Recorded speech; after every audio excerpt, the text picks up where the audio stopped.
It's time to take a ride on the Steelers Afternoon Drive with our co-hosts, Alan Saunders and Zachary Smith.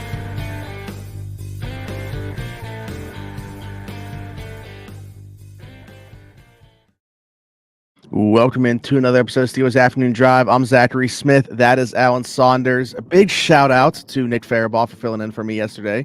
Alan, how are we feeling? I'm doing much better than I was yesterday, by the way. Yeah. How was your what happened? How was your residential disaster? Yeah, it's all good now. The shop vac went to work down here. I'm back in the same studio. Thank goodness. But so yeah, we weren't impacted obviously by any of the weather stuff going on. But like I worked from home as well. So I go to lunch, come back down here, and I just like hear a sound at first, and then I step right off my last step just into water. And I'm like, oh, this isn't good. So then I walk over to like how my downstairs is separated. You can kind of tell if you're looking behind me, but I have like my washer and dryer on the other side of this. So the hose that connects my washer like had a piece that rusted out and it disconnected. So water was just shooting straight out from this connected piece as opposed to going through a hose into my washer. Nice. And it was doing that for somewhere between 30 to 40 minutes before I noticed it. So yeah, it wasn't great down here. But again, shout out to Shop Vacs, great invention. Whoever the first person was to create one, I want to shake their hand. And here we are. Been running the dehumidifier a lot down here. So it's as good as it could be. There was nothing that was like actually damaged. So that's good. I need to apologize to our podcast listeners. I went to this morning publish the audio of the Steelers morning rush, and it was like, you already have a draft. And I'm like, what do you mean? I had like not published the audio of yesterday's afternoon drive. I don't know. I do it every day for the morning rush, so it's not like I don't know how to do it. But I screwed that up. So it did get in your feed, just not until this morning. So my bad. Don't leave me unsupervised very long. That's the lesson to be learned from that. Yeah, I thought what you were going to say was you accidentally uploaded the audio for a different episode, like a second time or something like that, as opposed to the new one. So that was no, it was just 12 hours late. That's all. Well, I hope the people were still able to get it in their podcast feed. And if you're watching on YouTube, nothing seemed to change there. I was able to watch the episode. Like YouTube was all good. Yeah. Alan, it's a Thursday, which means it was the day to talk to the coordinators, and I want to dive into a lot of that. But it was also a day where George Pickens spoke. And even when George Pickens speak, not a lot's going to come from that. But what did he say, if anything, that you took away from that conversation? George has mastered the art of parsimonious communication. I think his words per answer is lower than his yards per reception this year. That's pretty significantly.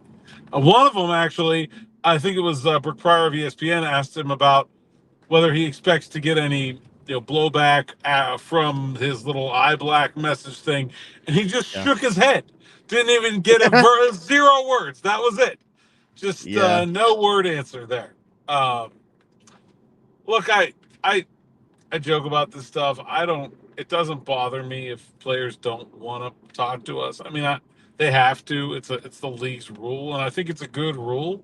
But also, I just think it's funny that we're not terrible people to have a conversation with. It's just hilarious where I walk through the locker room and there'll be like 3 or 4 players. They're like, "Hey man, Alan, what's up? Hey, good to see you," or like whatever. I can have a joke or I went around the locker room today and I interviewed about 12 guys about something I'm working on for the Southside Scoop article, which is coming out tonight if all goes well. But it's like a non sequitur thing. Like I'm admitting them. Like, hey, I'm just messing around. Like if you don't want to do this, it's fine. And 12 guys are like, yeah, sure, I'll entertain that. But the guy who has apparently so much to say that he has to put it on his face during the game on national TV has nothing to say at all when we come around. It's just interesting to me. Also, I know what his response was in terms of the eye black. Was there were they allowed to do whatever in college? in terms of that? Like, why would it? I don't know what the rules were obviously for that then, but like, wouldn't have something have happened in college even? They tell the rookies what the rules are. This is not like some unknown rule. It is, and like, and also, like, I don't care if George wants to break a rule that he knows he's going to be fined for. He can afford it, whatever. Like, guys do that all the time. Guys wear cleats that they know they're going to get fined for, or guys, will do something with their uniform that they know they're going to get fined for, and they do it anyway, and they don't care. I don't care. I don't care. I mean, like, Sure. I'm not necessarily supporting like the profane message on national television, but like I don't, it doesn't really bother me. But like, he knew he was breaking the rule. Come on, like, and just stand up and say so. I don't know. I don't get it. I would have liked if he was like, yeah, I know I'm not allowed to do that. I would have 100% respected that more if he was just like, yep, I knew it was And also, happen. like, if you felt so strongly about this that you felt like you had to put it on your face for the whole world to see, have a reason, like, have something to say. Mm-hmm. Like, what? I don't understand. You have so much to say, but then when given a platform to say whatever you want, you even have the ability to verbalize an answer. Like, come on, man. What are you doing? Are you? I don't know. Are you I basically find asking the entire him to thing stand on off-putting, business? and it doesn't really. It doesn't, right, exactly. If you're really that open and that's how you really feel, then go out there and be like, yeah, I think nobody can cover me. I think I'm the best receiver in the league. I think I should be getting the ball 15 times a game. I think I should be the focal point of our offense, and I'm not. Like, if that's what you really feel, like, go ahead and say it. I don't. What's the point of dancing around the bush? I don't get it. It's very off-putting to me. I don't think it actually matters. I think the whole rest of the team is so over George that it's like hard to even like make an argument that stuff is harmful. Like, I think they, like, honestly, Arthur Smith today was asked about George like throwing his helmet, and he was like, I don't even pay attention to what George does, was basically his answer. Like, he does stuff like that all the time, and I'm not even like, I've already tuned him out. And if the guy who's been on the team for 5 games has already tuned him out, then you can guarantee that everybody else has already tuned him out too. So, like, I don't think you can make an argument that those antics are like impactful for the team in a negative way. Now, him like dogging it while running routes and refusing to block, yeah, absolutely, that's harmful for the team. But like, I don't know. I don't think this stuff matters too much. So like, I don't think like I need to have a strong take. It's just like, do you want people to dislike you? Is that what you're going for here? Because that seems to be the angle to me. That's all I got. I guess we do need some villains. We need people that are going to play villains in the sports world. I do like. Well, that's what I'm saying. If you're going to be the villain, be the villain. Like, if you're going to be the villain, say, yes, I am uncoverable. I am so good. These guys can't touch me, and our offense is blowing it by not throwing it to me 15 or 20 times a game. I would have much more respect for that than what we got. I want to talk about the other portion of that, what he said, because I want to bring in obviously Arthur Smith talking about the same thing as well, because like the snap count thing, like they're sticking to this in terms of it wasn't, like a benching of sorts. It wasn't disciplinary for anything. It was just limiting his snap counts, whether, Tomlin saying that he had to be on a snap count, or Arthur Smith saying like game plan wise, he's done this in the past, brought up Derrick Henry in Tennessee as well. But I want to stick with the George aspect of this and then go into Arthur Smith aspect of it. Just in terms of like what George said in his response to, because it's really like the first time we've heard him talk since this happened. So I don't know. I don't want to talk about his body language or anything, but what did you make of his response?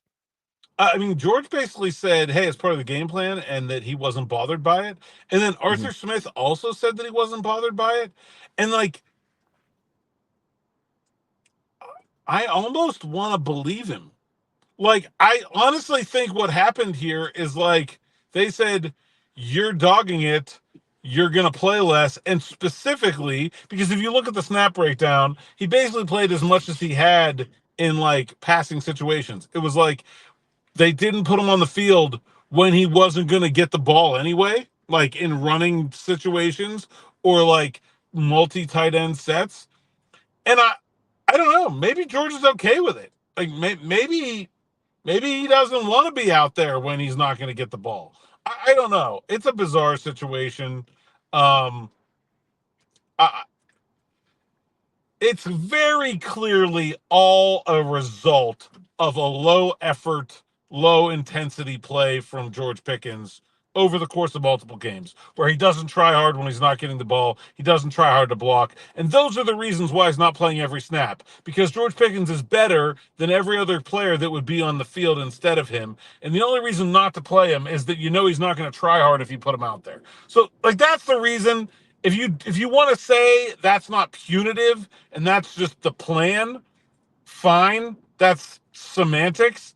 But that's the guy doesn't give good effort, and that's why he's not playing more. That's the cause and effect here.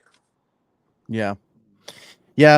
So you obviously talked about the Arthur Smith aspect of that, hearing from the coordinators today. And typically when we come on here on Thursdays and I ask you about the coordinators, you don't have much to say to bring to the table from those conversations with the coordinators. I feel like today, just based off our conversation beforehand, when you were telling me kind of what went down today, there's a different situation today as opposed to most weeks. So let's start with Arthur. Let's start with Arthur and what you took away from that conversation. It was a lot of questions about George, obviously. And I think, he kind of compared it to Derrick Henry coming off the field on third down, which I'm like, that's not the same thing. I get it, but I just, there are no star wide receivers that are coming off the field because they just don't want to try. Oh, the other thing that was interesting, I did ask George, before we get to Arthur Smith, I did ask George if he feels like there's something he can do to earn the rest of those snaps back. And he said no. He said it's all up to Arthur Smith. I have a take. I honestly think I think that there's a possibility that the Steelers started this as punishment, and George is like, it's fine. I don't want to play if I have to block anyway. Which is just insane. I mean, but yeah, I think that may be where they're at. Where he doesn't want to do it. So fine. If you're not going to I think George has basically said, I only want to be in the game if you're going to throw me the ball. That's crazy. Which is okay. So yeah, I mean, the rest of the Arthur Smith conversation, good stuff about Justin Fields. I thought he talked about how he's an authentic person, and he used the phrase he doesn't try to play like his avatar. He just is himself in the locker room. He's a regular guy. Fields also, by the way, did participate in my little player survey today. The starting quarterback, you would not generally assume someone was going out of his way to have additional media responsibilities. But I was talking with Connor Hayward, and he was sort of joining in on the conversation. I was like, well, do you want to do this? He's like, yeah, come on. So, I think some credit to Justin Fields for being and I thought Justin talked today also, and he had obviously a lot of questions about Russ being close to coming back. And I thought, man, if you want to, if you're a young player and you want to know how to handle yourself like a professional in the media, just compare and contrast George Pickens and Justin Fields today. And I think it'll give you a pretty darn good example of what to do and what not to do. Because I thought Justin was incredible in terms of just saying, look, I can't let that affect how I'm going to go about my business. That's out of my control. And so it's nothing I'm really going to think about. And I don't know, man. So good stuff there. Art also sort of explained the third down call on the last play of the first offensive drive. And basically about the sort of, so he kind of tiptoed around the real answer, but basically, he said that he was trying to catch them napping, basically, that he thought that they were in an all-pass defense and that they could catch him napping. And then he also talked about the communication between him and Mike Tomlin about hey, how far do I have to get for you to go for it on fourth down? And how before, Arthur Smith was the play caller and the head coach. So he could make that play call on third down saying, well, hey, I'm going for it on fourth down no matter what. Like, I don't care. I don't care if we gain 0 yards, I'm going for it. But now there's like an extra step in that process where like he has to call a play, but he also has to communicate with Mike about what's going to happen. All right, so, hey, what's going to happen if we get 7 yards? What's going to happen if we get 8 yards? What's going to happen if we get 6 yards? And so that was a 3rd and 8. They gained 5 yards and kicked the field goal. And Arthur basically said, we would have gone for it if we got 1 more yard. Oh, wow. He didn't exactly say that, but he basically said, like, if we would have got to 4th and 2 instead of 4th and 3, we would have gone for it. So I thought that was pretty interesting that, like, that's part of the process there. I thought it was a good explanation. I still think it's a bad sequence for them as play callers, and he kind of admitted that it doesn't work out well for them. But I thought it was interesting. He kind of peeled back the curtain there. Sure. Absolutely. I didn't realize. So Justin spoke today as well. Was there anything that you took? Because you're making it. Well, yeah, I knew Russ did. Yeah, I knew Russ did. But what did you take away from those conversations then, if anything? Yeah, I wasn't in them. I did listen back to them. Russ kind of gave a milquetoast answer about like, yeah, I could play if I had to, kind of thing. My feeling is that Justin Fields is going to start again this week, that the Steelers are going to be extra cautious with Russell Wilson because of the fact that he re-injured this calf once already. Russ is still mostly, he's working with the second team or the scout team, not the starters.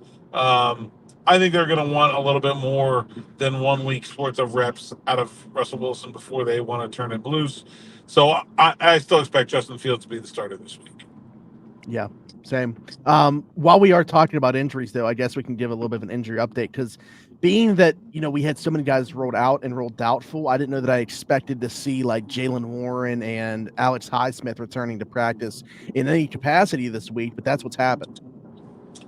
Jaylen Warren is going to be hard to hold down, I think. He really wants to go. He was practicing hard, man. I think Mike Tomlin's going to try because, he didn't want to come out of the game when he got hurt in the first place, if you remember. He did not pull himself out of the game when he suffered a PCL sprain. The PCL is the big bony ligament in the back of your knee. I've never done that, but I can't imagine it's pain-free, right? I got to imagine that hurts like heck to sprain that. And no, he was just playing through it. My dad tore his playing hockey, by the way. Yeah. Or actually playing football, but continued to play hockey afterwards. Yeah. He's roughly an insane person when it comes to that kind of thing. So there's a level of protecting him from himself, I think, at play here, especially with the 2 injuries on the same leg, sort of back to back. You worry about cascading effects and that kind of thing. But I don't know. I think he's going to be hard to hold out. And then Alex Highsmith back in practice today as well. Talked to Alex afterwards. He's very frustrated. Said he feels like as a competitor, like I could do it, but understands sort of that the smart thing is to give it another week, especially, again, this is a guy with a second time around groin injury. And so playing it safe instead of trying to tempt things by going out there the second he can. He did not do team today, just individual. Might get him into some team tomorrow, but I think he is angling for that week 7 game as a return. Well, yeah, and that's kind of the one that we've had circled, right? Like that could be a week to get several guys back. Like especially if Jaylen can't go for this one, you would at least think that one looks pretty good. Then they've talked about maybe that one for Cordero Patterson circling that one. Michael Pruitt, who's been out since week 2, finally getting in a limited practice today. Maybe he'd be able to go for that Jets one after a week of practice next week. So you could be getting some bodies back for that Jets game for sure. Yeah, while you're talking about Pruitt, we should mention Pat Freiermuth limited today with a calf injury. I don't know if it happened in practice or if it had been something he had been feeling, but because I saw him, he did Indy and he looked fine, and I saw him walking around after and he looked fine. So I don't think it's anything significant, but something to keep an eye on as well. The number of soft tissue injuries starting to become concerning. They did. I did want to mention. I'm not sure I did on this show, but like they have played like a bunch of road games, and if you do it, they had like 3 games out of 5 on turf between the Lions game, the Falcons game, and then the Colts game. Going back to the end of the preseason. So like a lot of those like ankle sprain type injuries, like to me, those are turf injuries. But like there's a bunch of calves and groins and hamstrings and all kinds of other stuff. I don't know. So it is becoming a concerning amount here. So I think Pat's probably okay, but I don't know. It's a bit strange that this keeps happening. Yeah, I don't know how much I'm allowed to say on here, but Pat's fine. I don't know what all I should put out there, but I have a feeling that he's doing all right. And then limited Larry, of course, limited as well. I always appreciate Larry Ogunjobi getting that day off for rest. Just rest though. No, didn't give him the groin designation, so he's fine. Mm-hmm. And then I talked to Larry today for a story, and it's really good. I may tease it. I don't want to give it all away. He's got to be up there for the most insightful players on the team, right? I mean, I just feel like he's... The thing about Larry is he doesn't talk very often, and so you kind of feel like you've like it's special, right? And it's not because he's like won't or he's mean. He's just not around a lot. It's in the training room a lot. But I talked to him about Ade Ogundeji is probably going to play this week from the practice squad, and I asked Larry if when he sees another guy, I assume that I don't know if he knew Ade Ogundeji before he got on the team, but if you see, hey, the new guy also is Nigerian of Nigerian descent, anyway. Mm-hmm. And do you go talk to him? Do you start a conversation like that? And had a really good talk with Larry and Ade about that. And they may have a pair of Nigerian players on the defensive line next to each other at some point, which would be kind of cool. And also that Ogun, which is the beginning of both of their names, is the Yoruba god of iron. So how appropriate that Ogundeji and Ogunjobi would be playing for the Steelers with the Iron God there. So cool convo. That story's coming up, I don't know, maybe tomorrow or Saturday at SteelersNow.com. You mentioned Ogundeji probably playing on Sunday. Before we start, you mentioned another name to me, and people keep asking about him every single time. But like the helmet math starts to make sense. Could this be the week finally that Roman Wilson debuts? Yeah, so Arthur Smith talked about him a little bit. I do think you're going to see Roman Wilson out there this week. The helmet math tells me it's almost essential. I guess maybe if Jaylen Warren plays, it's not. Oh, no. But that's pretty much the only way that Roman Wilson will not dress. Just I mean, there's 8 guys out. Like, you don't have enough. There won't be any healthy scratches, essentially. So, yeah, I think he's going to play. I don't know that I'm expecting a big role for him. But I think he will get to dress, like I said, unless maybe Jaylen Warren plays.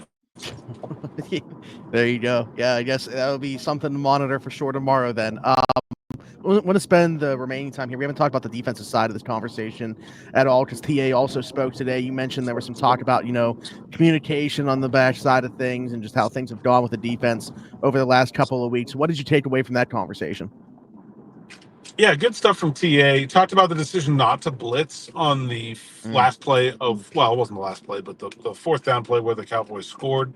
Not sure I agree with his reasoning. I think that might have been a good. I actually did a whole Morning Rush episode about why the Steelers haven't been blitzing, but I think that was one situation where they probably could have. In general, I agree that Dak Prescott is not the kind of quarterback you want to blitz a whole bunch. But I think when you get into a condensed area like that, the downsides start to be pretty reduced. You're losing the game on any completion anyway. So like the concept of a safety kind of nefarious value there. Also talked about the injuries and what the heck they're going to do at outside linebacker. Again, mentioned Isaiah Loudermilk as a potential option. But I think we're going to see Ade. I think Jeremiah Moon's going to start. Maybe you'll see Eku Leota as well. Although I think he's a lot newer to the team, so I'd feel better about Ade playing if it's only one of the two, and it seems like that's going to be the case. Still no sign whatsoever of Nick Herbig or DeMarvin Leal. Herbig, I kind of, you see the guy limp off the field, not putting any weight on his leg. You kind of know in your head that's a multi-week injury. Leal with the stinger, you never know. Some guys wake up the next day and they're fine, but I haven't even seen Marv, so that's not a great sign either. Yeah, no, absolutely not. I thought maybe was there any talk about the with TA with the back end, the secondary, like the communication? Yeah. Yeah, because that's kind of where I was kind of curious as to what he would have to say. Obviously, you have some new pieces in there, and Deshaun Elliott and Dante Jackson, and Patrick Queen kind of being the one to communicate things. But was curious as what TA's thoughts were as we stand here right now. Yeah, I mean, he kind of was forced to admit that a lot of it has just been like some teams picking on Beanie Bishop, and yeah, I didn't even mention him. But yeah, said that he expects Beanie to respond. I think he kind of gave him a vote of confidence, and that like I don't get. Nick and I talked yesterday about like what could the Steelers do to maybe minimize teams picking on Beanie Bishop. Like what kind of schematic answers are there? And I got the sense from TA that they're not really that interested in it, that they have faith in the player, that he's going to learn and grow, and they're sticking with him. So I don't think you're going to see them minimize Beanie Bishop. I think he's going to be still out there. And without Devontae Adams, I would expect the Raiders will move Jacoby Myers outside more anyway. So this becomes like less of a difficult matchup for Beanie than maybe it would have been. So yeah, I that was interesting. And then I asked him about Patrick Queen, and I kind of sorry, TA, I was being a little sneaky. I kind of asked him an open-ended question just to see where he took it. I asked him like, is there another level for Patrick Queen that we haven't seen yet? I believe was the exact wording of my question. And he basically said like, yeah, I don't really know what you're getting into. Like, I think he's been really good. He's getting us lined up. He's doing good things. And then I said, well, there's no splash, right? I mean, he doesn't have a forced fumble, doesn't have a fumble recovery, doesn't have an interception, doesn't have a sack, has one tackle for loss in 5 games. That's not going to get you in the Pro Bowl. And he said, well, I'm not worried about the splash. The splash will come. That's kind of random.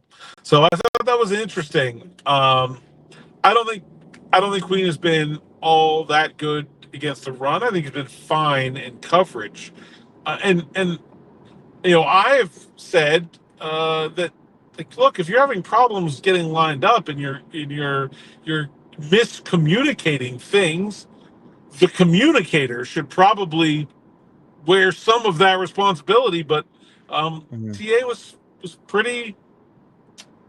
seemed pretty steadfast that he's happy with what he's getting out of Patrick Queen. Gotcha. Before we get out of here, I do want to take a very quick turn, not related at all to what we're talking about, but since tomorrow is a DB Friday, Alan, I want to ask you while you are on here about the QB matchup, because during the week we found out that it's going to be Aiden O'Connell going for the Raiders. Again, we expect Justin Fields hasn't officially been listed yet, but are there challenges you think that are different when facing Aiden O'Connell as opposed to Gardner Minshew, or where are you at with that matchup for the Steelers defense? I think if I'm the Steelers, I'd rather face Aiden O'Connell. I think Gardner Minshew is more of the kind of quarterback that gives them trouble. I think O'Connell will be easier to fluster with blitzes, which they're going to have to do to get pressure because they're not going to be able to get his home with 4 as much. And so, yeah, I don't really think there's like some massive difference between the two players. It's not like Flacco and Richardson, for example, where it's like the guys are polar opposites. Like they're fairly similar. Maybe not as similar as the Steelers quarterbacks, who are very similar, but I just think I think if the Steelers had to pick, I think they would have picked Aiden O'Connell. So I don't think that. Yeah, we saw Gardner Minshew for the Colts last year and thought he played. Yeah. He played well against them last year, so I agree. And then, I think this is a critical game for Justin Fields. The Steelers have to get more out of the passing offense. And I don't think that he's going to get put in position to be hyper aggressive with it. And so he's going to have to be very efficient. And that is something he has not been. Like they took a few deep shots in that Cowboys game, and they did not connect on them, and some of them were not close. And like, I think that makes it hard to make the argument that, oh well, they're holding Justin Fields back, and I think he's got to find a way to convert on the chances that he gets.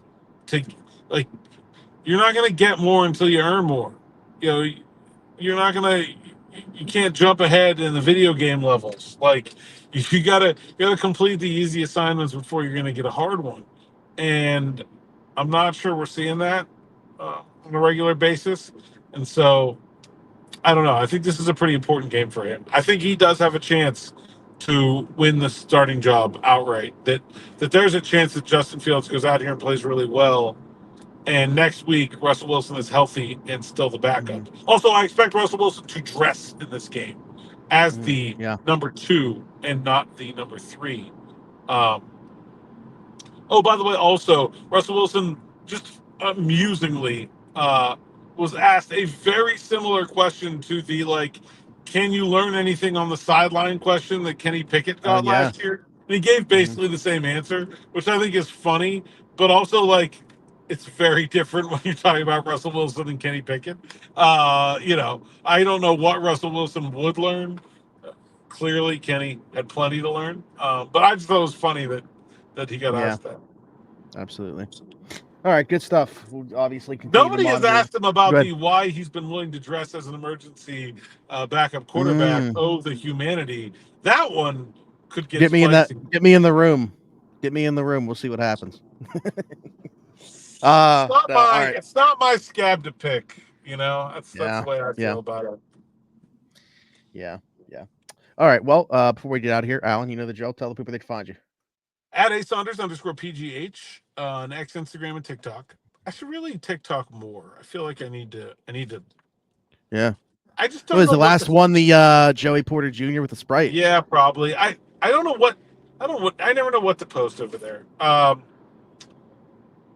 You can find the site's account, PGH Steelers Now, SteelersNow.com. Like I said, all kinds of good stuff coming up there.